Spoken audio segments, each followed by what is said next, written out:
నమస్తే అండి. అందరూ ఎలా ఉన్నారు?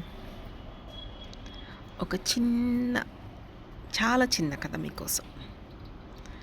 చదువుది ఎంత గలిగిన రసజ్ఞత ఎంతక చాలకున్నయ చదువు నిరర్ధకంబు గుణసంయుతులెవ్వరు మెచ్చరటను బదునుగా మంచి కూర నలపాకము చేసనైన నందు నింపొదవుడు ఉప్పు చాలకున్న రుచి పుట్టక నేర్చునటయ్య భాస్కర.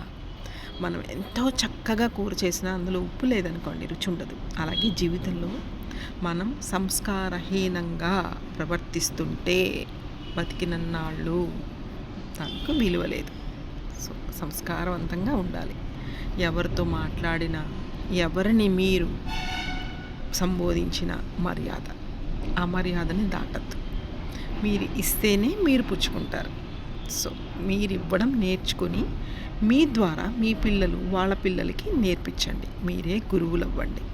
ఎవ్వరిని వాళ్ళ ఆబ్సెన్స్లో కూడా అది ఇది అని అమర్యాదగా సంబోధించవద్దు. సంస్కారంగా ఉండండి. నమస్తే.